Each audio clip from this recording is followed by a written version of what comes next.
I'm Sissy Graham Lynch, and welcome back to Fearless. This weekend will be the end of the Olympic Games in China. And I have to be honest, I'm quite sad that it's coming to an end. I love the Olympics. Right now, I even have my Team U.S.A. sweatshirt on, and always so proud of our Olympic athletes and the stories that inspire the next generation. And those, no matter how old I get every year, I think there might be a sport that I could join at my age and become an Olympian. It's never too late, I tell myself. But all these stories are incredible. And we have the one of Colby Stevenson, who was in a near-fatal car accident just a few years ago, and he comes back and wins silver in the big air. The one recently that we just saw, Chloe Kim won the gold again, her second gold in snowboarding, which after taking 2 years off because she just really struggled kind of with the fame and the mental health. I love the story of Erin Jackson, she was the first Black woman to win the individual gold in the Winter Olympics at speed skating. And the neat story is here, she has been a champion before at the World Championship, I believe. But in the Olympic trial, she had a little slip up and it didn't make the cut. And a friend and a teammate of hers gave her her spot. They're dear friends. They're at the Olympics together because that athlete was in some other events. And she went on to win gold. So she made the most of her second opportunity, which was incredible. And I always love these stories, and there's so many more. And my husband knows. He laughs at me. Corey looks at from the other chair because every story that NBC always shares in these highlights, tears are in my eyes and a big lump is in my throat, and Margaret will be like, "Mom, are you okay?" Because you always love seeing somebody succeed and making their dreams come true and overcoming such adversity.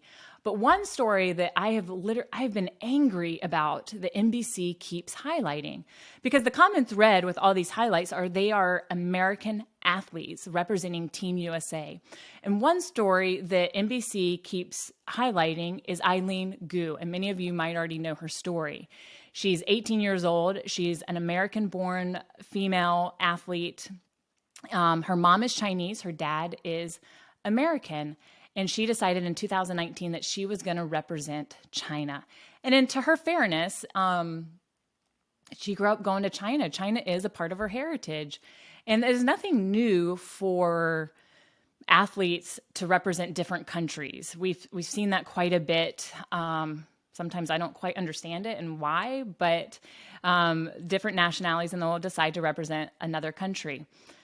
So that is nothing new, but I think there is more to the story, because I want to know, what did China promise this young athlete? She's a beautiful girl. She is a model. She has received probably a lot of money because she is modeling now. I think it's for Tiffany's and Louis Vuitton, and she has become this sensation in China. She's on all the billboards and she's become a celebrity. And so that has sparked a lot of controversy. I think there's 36 athletes right now representing China. So China went on a recruitment because they wanted dominance. They want world dominance. They want Olympic dominance. And the Winter Olympics have never been their specialty. But dominance, doesn't always come through military might. It can come through our culture, the divisions that we're seeing. It can come through our Olympic athletes and highlighting a story like Eileen Goo and making it and glamorizing this story, that she would leave a free country and to go represent this country right now that is being boycotted because of their violation of human rights. And I just see this glamorization and trying to make her story relate to the little girl at home who's watching.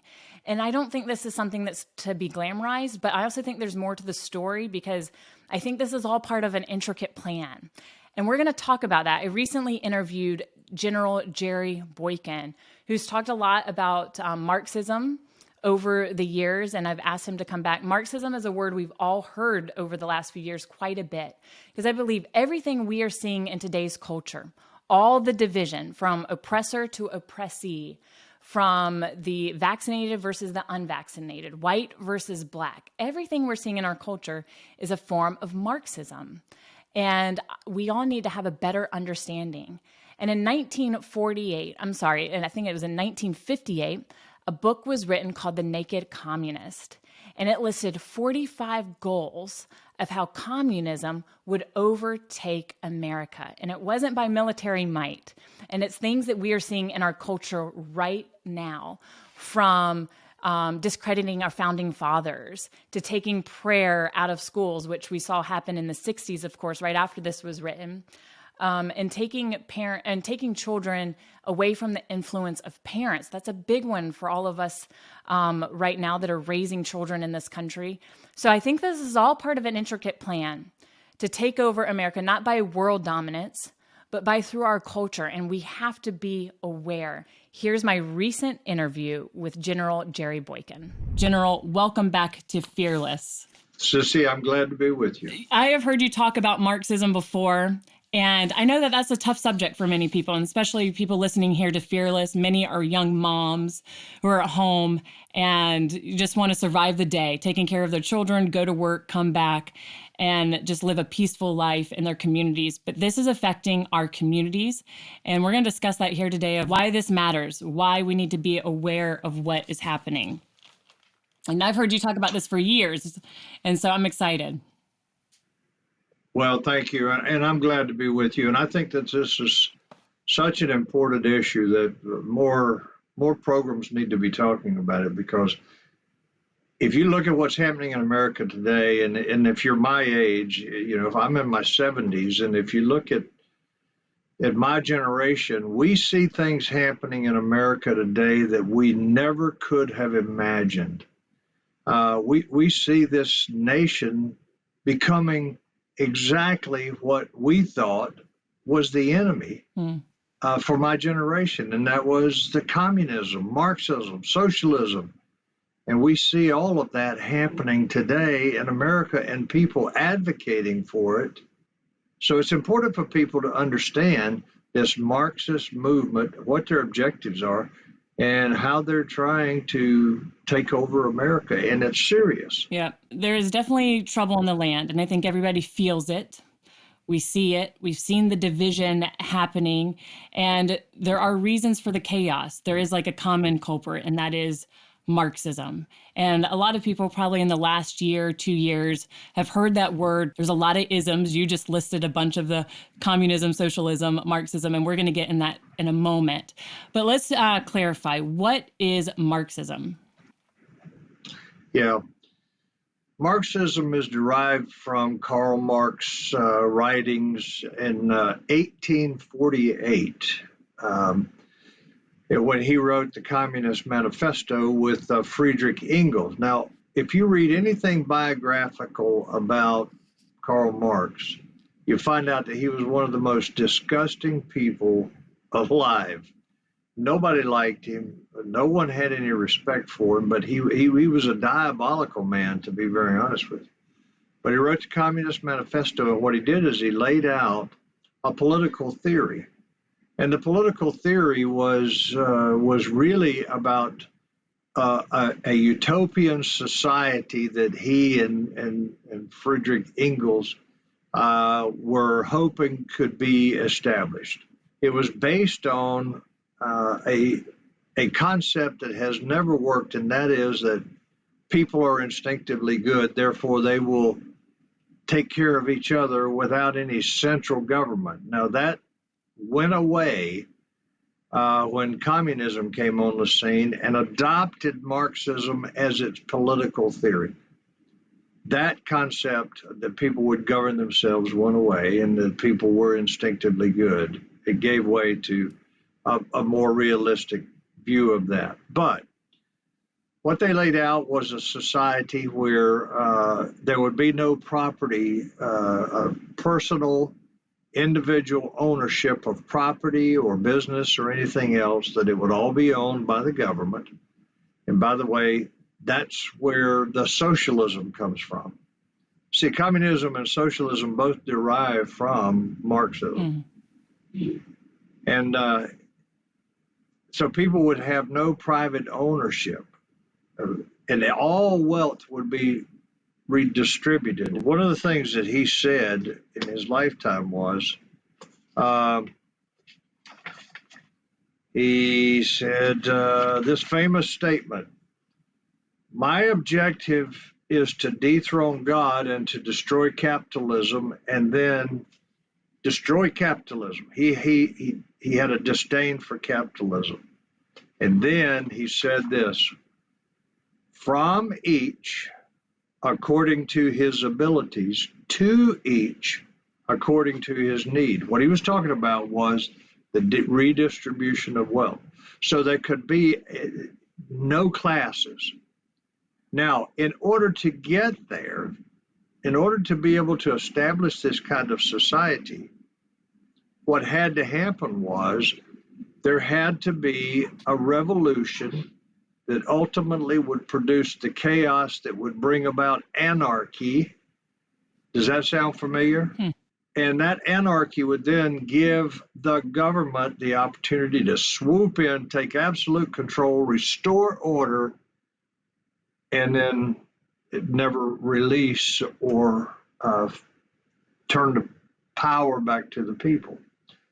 Now, if you go back to 1966 in China, we had what was called the Cultural Revolution. The Cultural Revolution, they had rioting, they had class warfare, they had rioting, and ultimately it became so intense that Mao Zedong swooped in with his military and his police, took control, and the rest is history, so to speak. But you know something that they did, Sissy, during that period of time? They took down monuments. Monuments of anything that represented China prior to the rise of the Communist Party in China. Took those monuments down. If you look at what's happened in America over the last couple of years, specifically over the last couple of years, it goes all the way back to 1958, but just over the last couple of years, it looks an awful lot like the uprising in China. Today, it is class warfare. You see, part of what Marx talked about in the Communist Manifesto was the proletariat, which were the common people, the workers, against the bourgeoisie. Bourgeoisie were those that had the power. They controlled the production and distribution of everything in the society. And then the proletariat were just simply the workers. And they wanted to create what Karl Marx advocated was warfare between those two, again, so that ultimately the government could take control. Now, today, because that doesn't work in America, we have a middle class, and you don't have a proletariat versus a bourgeoisie. We have a middle class. And anybody in this country, history has shown, anybody in this country can rise above their birth. They can rise above their status at birth. And they can be what they want to be if they are willing to put enough into it and be persistent with it. So that doesn't work. So what's the dividing line in America today? It is race. And they have brought us to a point where now they're trying to get enough racial tension that we, as a nation, will be divided along racial lines, and that will bring about the chaos. Well, when you saw Black Lives Matter and you saw Antifa out there in the streets, not only rioting and looting and actually killing people, but you saw them occupying territories like up in Seattle. You saw them occupying, 6 city blocks up there. They took it, and they kept it for weeks. Well, those riots and things are what Karl Marx was talking about. So the bottom line is Karl Marx believed in total redistribution of wealth. He believed in the destruction of the church. He said again, my objective is to dethrone God and to destroy capitalism. And he said, religion is the opiate of the masses. He was a hardcore atheist. And all of this went into his political theory, which ultimately became the political theory of Lenin. as he began to create this communist society in Russia. And all you have to do is go back and study the history of that. And you'll see a lot of things that look very familiar because they're happening in America. And then when he set up this communist society, Marxism really became the political theory of that. But ultimately, you couldn't find the dividing line between Marxism and communism. So if you say communism today, you're really saying Marxism. Or if you say Marxism today, you're really saying communism. They're essentially one and the same. Marxism would have been the ideas of Karl Marx. Right. And then communism, the government, and then socialism as you're going into the economic. Right. Socialism is simply the economic system. And just to be clear, the underlining idea of Marxism is that the state owns and controls pretty much everything. Because a lot of people, especially my age, would make the argument of like Sweden. Now, Sweden would be a socialist country that succeeds and does well. But what's the difference there? Well, they certainly are into the redistribution of wealth, and they're big government and government handouts, but they also allow private ownership. The hotels and the stores and the restaurants and everything, they're owned by private individuals, not by the government.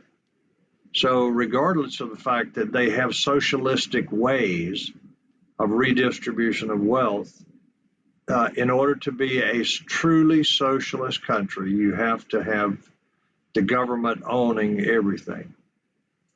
And that is not the case in Sweden. Really quick, before we go into these 45, you as a general, you have fought on many battlefronts, and you have fought the enemy face on. And I want people to realize that are listening is that there is enemies out there that hate us. And I think Americans have lived in their bubble for so long. I've traveled the world with my dad and with Samaritan's Purse and the Billy Graham Evangelistic Association. Yeah. And that we are hated. We're not loved. It's not accepting everybody. There are enemies out there that want to destroy this nation because they've hated what this nation has stood for. And it's like you said, they knew that they wouldn't be able to attack with military force, but it had to be an invasion from within, like a Trojan horse.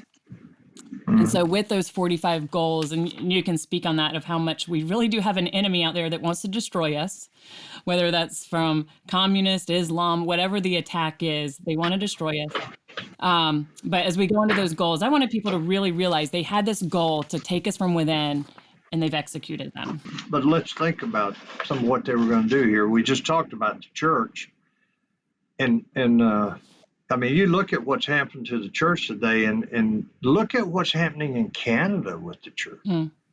By the way, that's right on our border, and by the way, that's exactly what they want to do here. They've been successful in Canada, but when you look at what's happening, they're arresting pastors. Arresting them, locking them up in jail.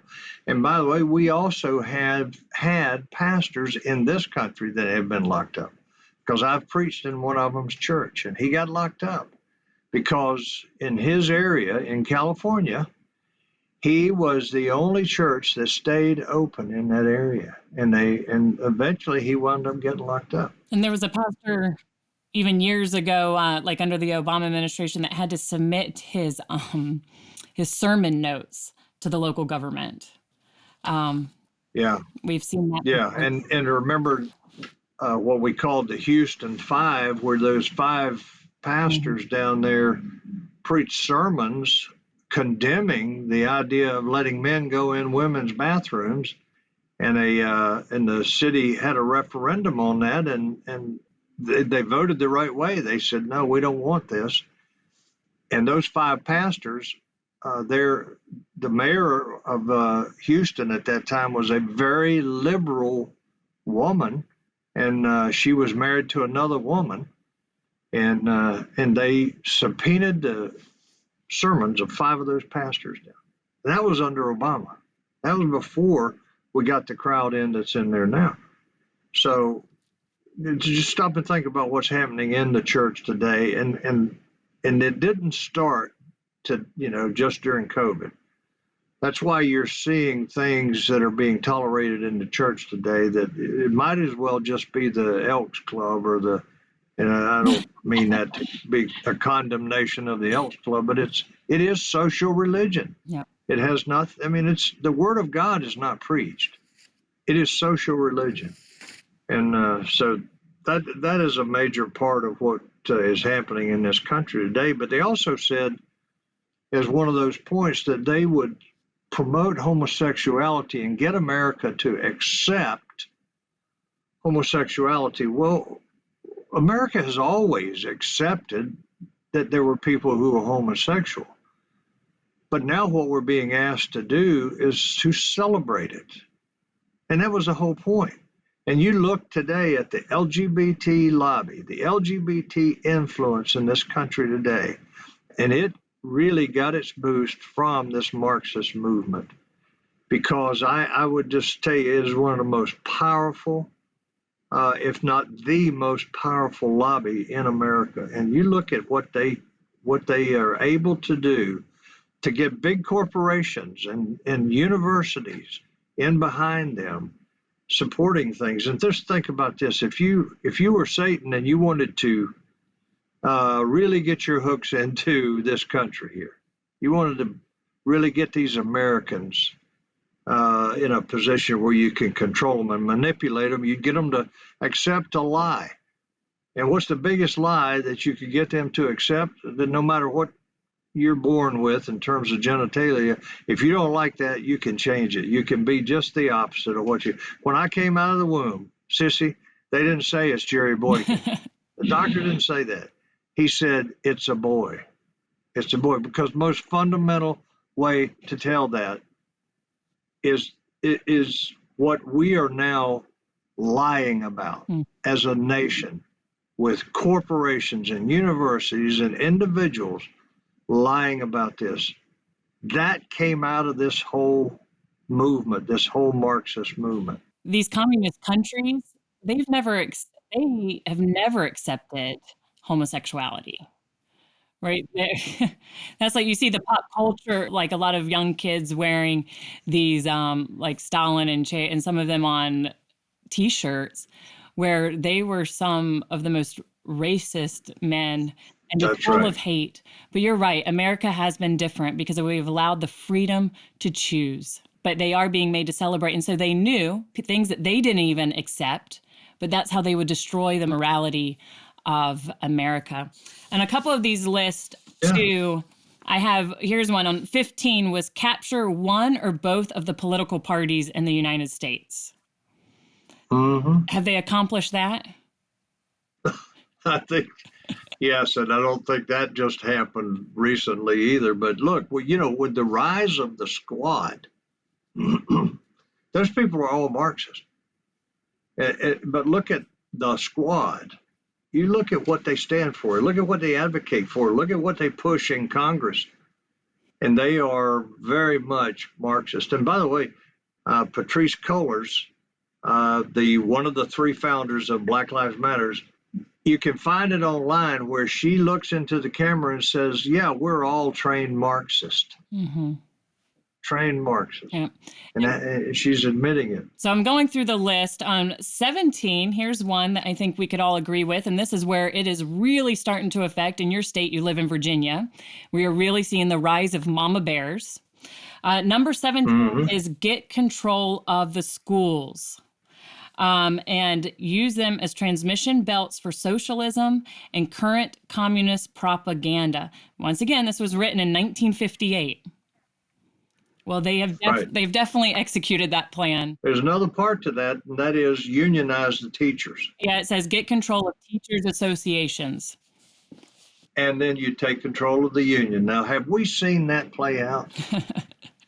I mean, you just think about it. That is why moms, first of all, you're champions in my state, in the state of Virginia, because it's the moms that are standing up in those school boards and are saying, we are not going to tolerate this. It's the moms. Run for school board. Don't say, well, I don't know anything about it. We'll help you. we here at the Family Research Council, where I am, we will help you because we are running training for people running for the school boards. And if you want to run for the school board, we've got training in different places. There is probably no elected seat today that is more important than the school board.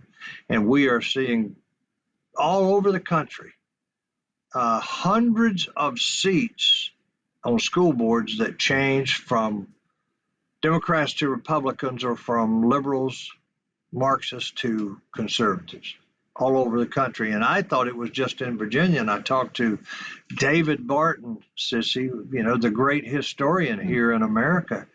David tracks this very clearly. He said, no, it was hundreds of seats that changed throughout the nation on these school boards.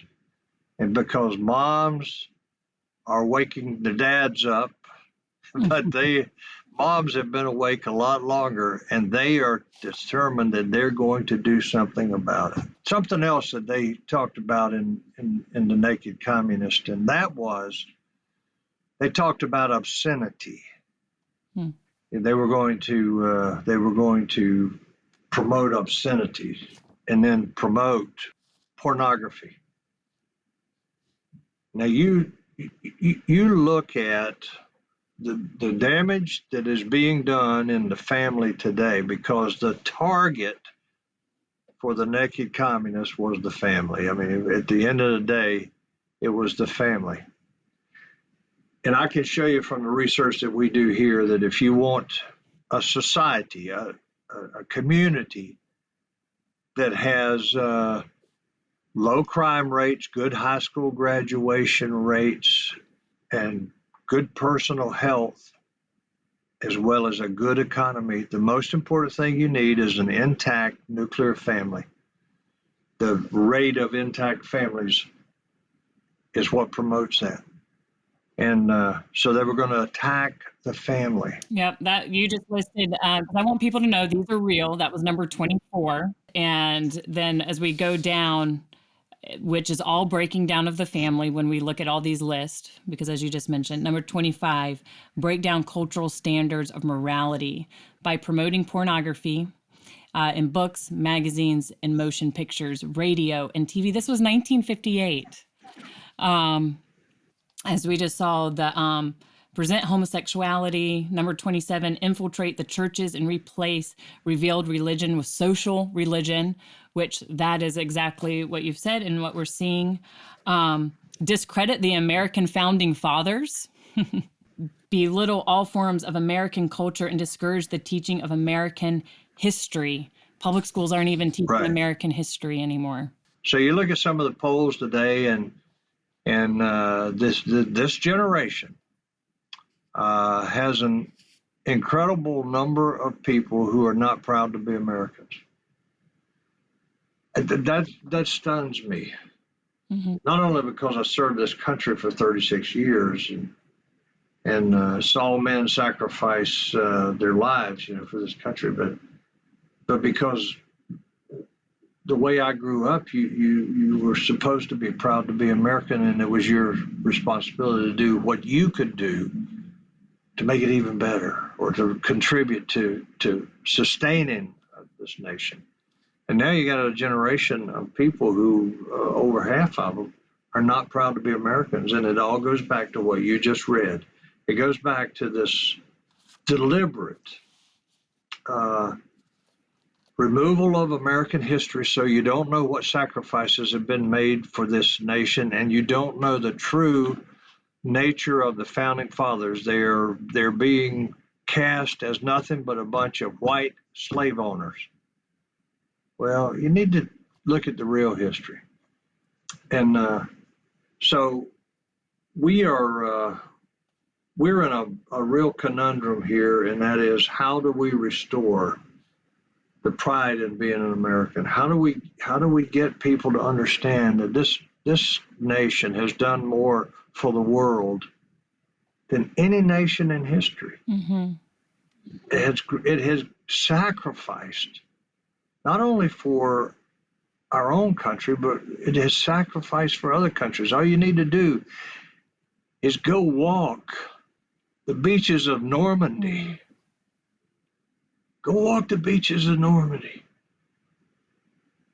Those men were there that morning of the 6th of December, 1944. They were there to liberate the continent of Europe. And thousands of them died on that beach. We've got a lot to be proud of. We've got a lot that we need to understand as a people, as a nation, of what we've done for the whole world. Yet this communist Marxist movement has robbed a generation of that knowledge, of that understanding. And now it's our job. What you're doing with your program and what others are doing is to restore that. Mm-hmm. To restore that appreciation for who we are as a nation. We tell the truth about our history. We don't try to hide our history. Yes, we've had some things in this country. It's not only the way we treated the slaves, but how about the way we treated the American Indians? Mm-hmm. How about all of that? But we are also a nation that admits our wrongs, and we try our best to correct those things. Well, we've been given the freedom to fix those mistakes. We've been given the freedom to make it better. And just on a side note, this is a complete side note, but as you're talking about the beaches of Normandy, I want to encourage parents out there and how we can restore that patriotism. If you're listening, grandparents, parents, make your kids watch Saving Private Ryan, even if it's just for the first scene. You know, our children need to know what the American soldier has endured, the freedom that we have fought for on the European continent. You know, I've been blessed. I've gotten to travel the world. I've been in northern Iraq where the Kurds, they're so excited that you're an American. The Kurds love America after what Bush had done to help them. There are people out there that they look to America as the light and for what we represent. I want to just continue really quick before we close, because I want moms to know this attack just hasn't been on America, this Marxist, this social war that we are fighting, but it has been directly towards parents. Because on number 40, as we're looking at this list, as we already mentioned, 40 was discredit the family as an institution. And number 41 is emphasize the need to raise children away from the negative influence of parents. And that right there, it is a war on the parents. They are trying to take our children away from us. We see that. I think that's one of the biggest battles that we're going to see in the future. I know Family Research Council is fighting on that, but the parental rights as parents. Let me say this, because this is another battle. This universal daycare. Reza Gorbachev, the wife of Mikhail Gorbachev, the Soviet premier, wrote a doctoral thesis on early child development, and one of the things that she said was, the problem with Russian children is that they spend too much time at home with their parents and are exposed to too much mythology. Now, what was she saying? That mythology was Christianity. Mm. There is an effort right now to, and it sounds good on the surface, to establish the universal daycare here in America and help the moms out. Well, this is a trick. This is a trap. And it's to get your children away from you so they can be indoctrinated. They've already got our grammar school level children where they can indoctrinate them, but now they want to get them away even earlier so they can be indoctrinated. We have to stop this. We cannot allow this universal daycare to be the standard in this nation, because it is going to be about propagandizing our children. And we've seen that. I think let's use an example is, kid or schools now hiding these pronouns, or children that want to transition into sex. They don't even have to tell the parent. So if I was Yep. a Christian parent and I wanted to step in, because I think there's so many Christian parents that are going to face this battle that their child comes home and they're gay or a lesbian or transgender.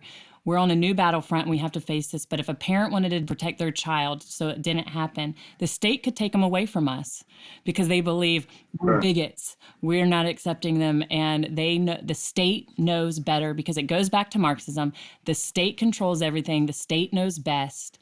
And that's why I want parents to know, grandparents to know, that we have to be awake on this forefront, this battles we're fighting for the souls and hearts of our children, Yeah.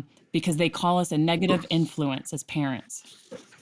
You know, Sissy, there was a case in Ohio which what you just described happened. There was a young girl, a teenage girl that wanted to transition to becoming a boy, and her parents would not allow her to do it. And the state of Ohio took her away and put her into custody of her grandmother, who was permissive to allow her to do that. Mm-hmm. It's already happening, what you described.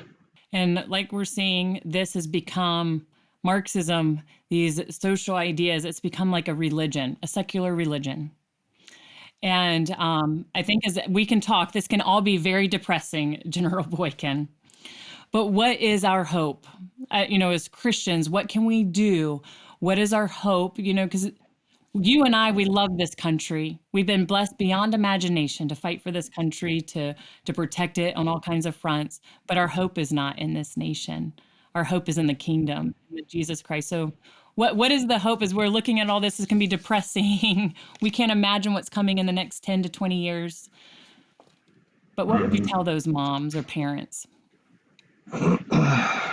What I would say is we need to get informed. God bless you for this program today. And I hope that it's informative, and I hope that that the people that hear this will now spend a little more time, researching what we've talked about here today. But what's our hope is that God is on his throne. And I hear people say God's in control all the time. Yes, he is, but he works through us. And if we're willing to step forward and say, here am I, send me, and do what these moms in Loudoun County, Virginia have done, and stand up when it's appropriate to stand up, and get out and get to the polls and vote. You see, the current has turned in this country. And that's why you saw the state of Virginia have a conservative sweep. The legislature, both houses of the legislature, the attorney general, the lieutenant governor, and the governor. What does that portend? What does that tell us? It tells us that things are changing in this country. People are waking up. And I believe that is a result of the prayer that is going into heaven today, asking God to open our eyes and help us to humble ourselves and pray and seek his face and turn from our wicked ways. And we know what he promises to do. And I think that that's happening today. There are prayer groups all over this country. There are groups that actually pray every night in conference calls. And we as a nation need to be praying. But every one of us as a Christian needs to find a way for us to get involved. And that may be in your community, it may be in your own home, or it may be in a broader sense. But we need to be involved, and we need to not rely on somebody else to do it for us or expect somebody else to do it. No, we have to get involved, and we have to put our faith into action and say, I know that my God can do anything, but he works through me and you and you. And as you just said that, I want to, just encourage those that I thought of the story of Moses when he had to go before Pharaoh and he said, God, who am I? as a parent, who am I to change this? How do I confront this Marxism? Who am I to go to the school boards and stuff? And God says, I am the God and I will be with you. And so I encourage those, get involved, as he just said. And as he said earlier, Family Research Council will help you along the way. It's a great organization. And as we close, as you just said, our hope is in Jesus Christ, that he went to the cross. He died for our sins, and God offers us forgiveness for everything. And what we see in Marxism, there is no forgiveness for wrongdoing. That it is oppressor versus oppressee, and there's no forgiveness for that in the oppressor. And with the Lord, that's our great hope, that for all of sin and fall short of the glory of God, but he will forgive us for those transgressions. General Boykin, thank you for giving us a better understanding of Marxism. I hope this encourages those who are listening to have a fearless faith in this compromising culture that we see happening here in America today, to have a better understanding that there's an enemy. They have executed their plan to come after our families, after us as a parent, after our amazing country, but we can stand firm on his word and see where he will send us. Thank you, General Boykin. Thank you, Sissy. Enjoyed being with you.